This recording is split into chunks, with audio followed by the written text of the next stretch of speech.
India की number 1 choice Bharat matrimony. आपने जवाब दिया, आपने कहा कि ऐसा है कि कोई डील कर लेने से भारत अपने हितों के साथ समझौता कर लेता है, ऐसा नहीं है। लेकिन कागज में जहां पर कुछ शर्तें और नियम लिखे हुए हैं, जब आप उसमें हस्ताक्षर करेंगे तो जाहिर है उन चीजों के लिए आप हां बोलेंगे, और हां बोलने से बहुत सारी चीजें, बहुत सारे डायनेमिक्स प्रभावित होते हैं। तौहीन साहब, रशिया के साथ हमारे संबंधों में क्या इससे कोई फर्क नहीं पड़ेगा? अगर नहीं पड़ेगा तो इतने दिनों तक हमने उससे तेल क्यों लिया? दूसरे, इतने दिनों तक तेल लेने का भारत के जनमानस को क्या फायदा मिला सर?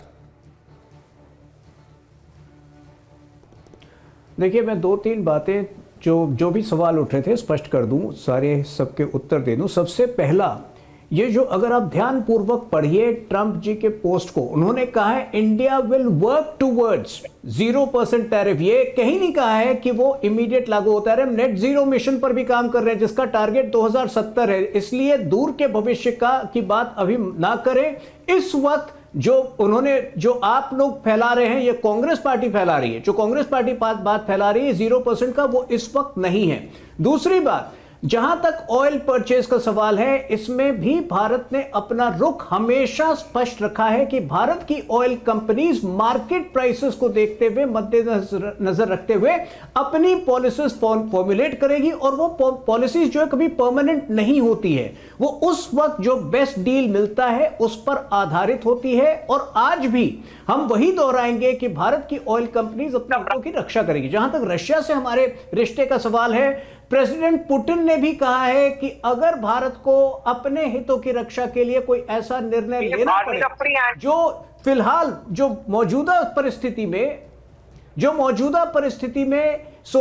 रशिया के पक्ष में नहीं हो, तो रशिया में इतनी मैच्योरिटी है कि रशिया इस बात को समझेगी। लेकिन अभी भी हम जो कहते हैं स्पेक्यूलेशन के दायरे में बात कर रहे हैं। दोनों जो जॉइंट स्टेटमेंट आने वाला है, मुझे लगता है कि उसकी प्रतीक्षा होनी चाहिए। अन्य बातों को मंत्री जी ने स्पष्ट कर दिया है। फार्म सेक्टर को लेकर एक और अफवाह फैलाई जा रही थी कि हमने फार्मर्स के हितों को त्यागा है, वहां पर भी स्पष्ट रूप से हमने कहा है कि फार्म सेक्टर के हितों की रक्षा एकमात्र। तो आपने दो महत्वपूर्ण पॉइंटर्स कहे सर, ये पॉइंटर्स खो ना जाए, इन पर जवाब लूंगा। क्या ये चीजें एयर क्लियर करने वाले आपकी तरफ से पॉइंटर्स हैं? एक, आपने कहा कि इंडिया विल वर्क टुवर्ड्स, मतलब भारत इस दिशा में काम करेगा कि अमेरिका से आने वाले जो उत्पाद हैं उनमें 0 टैरिफ होगा।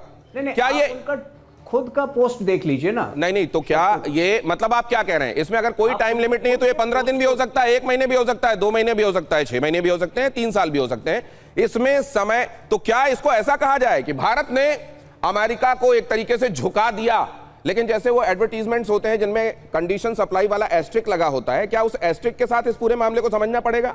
भारत ने अमेरिका को झुका दिया लेकिन नियम और शर्तें लागू, क्या इसको ऐसे देखना पड़ेगा? सिन्हा साहब, आपके पास लौटता हूं, लेकिन उससे पहले भारत अमेरिका ट्रेड डील में क्या है, इंपॉर्टेंट चीजें क्या है, वो जरा देखिए। और इसीलिए हम यहां पर कह रहे हैं कि झुका अमेरिका, लेकिन क्या ये कंडीशन सप्लाई के साथ है? टैरिफ में भारी कटौती है। अमेरिका ने टैरिफ 50% से घटाकर 18% किया। आप जानते हैं 25% पहले था।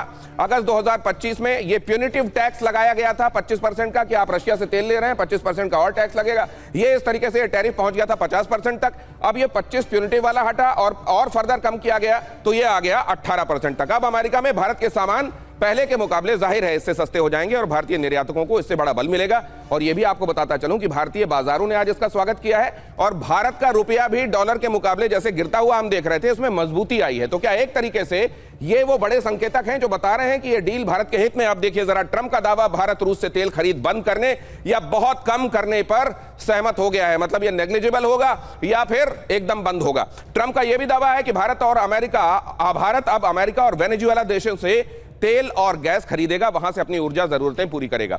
अब जरा इसमें यह भी देखिए, अगले कुछ सालों में $500 अरब का सामान खरीदने का वादा है।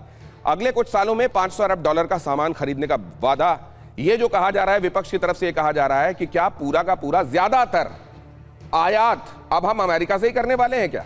और क्या यह बड़े ट्रेड डेफिसिट को जन्म देने वाला है अमेरिका और भारत के बीच में होने वाले ट्रेड को के संदर्भ में? ऊर्जा, डिफेंस, एग्रीकल्चरल टेक्नोलॉजी अमेरिका से खरीदेगा भारत। ये महत्वपूर्ण वो सेक्टर्स हैं जिनमें खासतौर से डील बड़ी निर्णायक होगी। अमेरिकी सामान पर भारत 0 ड्यूटी लगाने की तरफ काम करेगा। ये तौहीन सिन्हा साहब कह रहे हैं कि ये बात भी समझिए कि तुरंत नहीं होने वाला है, ये बहुत देर बाद होने वाला है। और इस तरीके से हम ऐसा नहीं है कि अपने बाजार में हमारे जो दुकानदार हैं, हमारे जो यहाँ पर बाजार के लोग हैं, उनके हितों को ध्यान में नहीं रख रहे हैं। हम इसको कॉम्पिटिटिव बनाए रखने की तरफ काम करेंगे। अमेरिकी सामान पर भारत जीरो ड्यूटी लगाएगा, ये एक महत्वपूर्ण विषय है जिसको लेकर तौहीन सिन्हा की बात अभी आपने सुनी। अब जरा ये देखिए विपक्ष की नाराजगी क्यों है, कौन से वो मुख्य बिंदु हैं जिसको लेकर विपक्ष नाराज है। विपक्ष कह रहा है कि ट्रंप के दबाव में संप्रभुता का सरेंडर क्यों किया जा रहा है। बार बार ट्रंप आकर भारत के लीडरशिप से पहले दुनिया को और देश को एक तरीके से जानकारी क्यों दे रहे हैं कि कौन सी डील की गई है, क्या यह भारत के हित में है। रूसी तेल पर पाबंदी की गुप्त शर्त मानकर रूस जैसे पुराने दोस्त को धोखा देने जैसा काम क्यों किया जा रहा है, यह भी पूछा जा रहा है विपक्ष की तरफ से। यह भी कहा जा रहा है कि भारत अमेरिका से अगर 500 अरब डॉलर का सामान लेगा तो मेक इन इंडिया वाला विजन जो है उसका क्या होने वाला है। अगर आप एक तरफ आप ये भी कह रहे हैं कि आप ज्यादातर स्वदेशी उत्पादों की तरफ ध्यान दें, अब अगर भारत का बाजार वहां से आने वाले जीरो टैरिफ वाले सामानों से पट जाएगा तो आदमी के पास क्या चारा रह जाएगा। अगर एक अच्छी गुणवत्ता वाला, कम लागत वाला, कम कीमत वाला सामान उसके सामने रखा हुआ होगा तो वो क्या करेगा और खुद को कितना समझाएगा। खेती और डेयरी सेक्टर को खोलने से भारतीय किसानों की कमाई तबाह हो जाएगी। यह भी कहा जा रहा है कि ये जो भारत की रीढ़ है, भारत का कृषि क्षेत्र और भारत का डेयरी क्षेत्र, इसकी सुरक्षा और संरक्षा को ध्यान में रखा जा रहा है। क्या डील पर पारदर्शिता की कमी रखी गई है।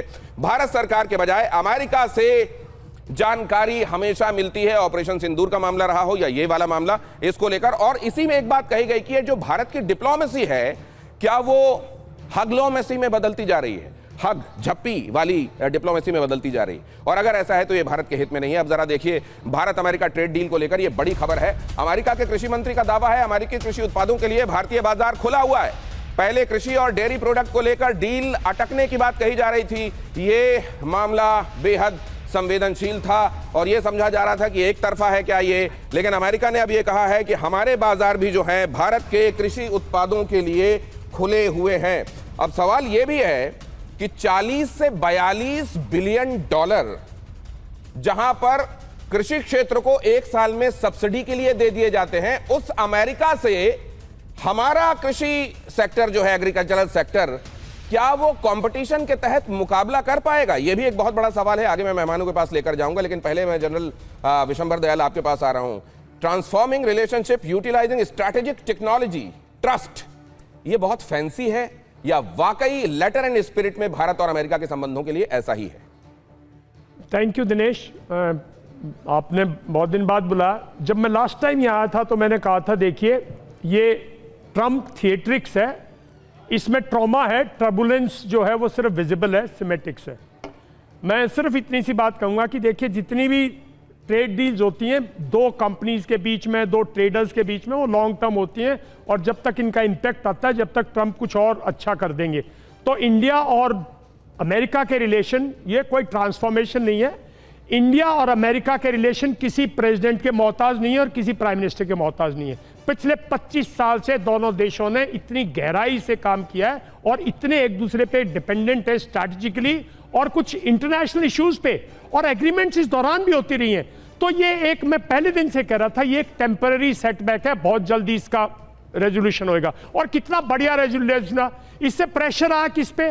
ट्रंप चाहते थे, ट्रंप का सिंपल एम है कि किसी तरह से दुनिया की एनर्जी जो रूट्स हैं, जो एनर्जी जो पावर है जिससे दुनिया चलती है, उस पे उसका कंट्रोल हो। धीरे धीरे अगर आप रशिया और ईरान को निकाल देंगे तो बाकी जितने ऑयल प्रोड्यूसिंग कंट्रीज हैं वो वैसे ही ट्रंप के कंट्रोल में है, और वेनेजुला और तो बिल्कुल कंट्रोल में आ गया। तो रशिया को वीड आउट करना चाहते थे, वो उन्होंने कर दिया है।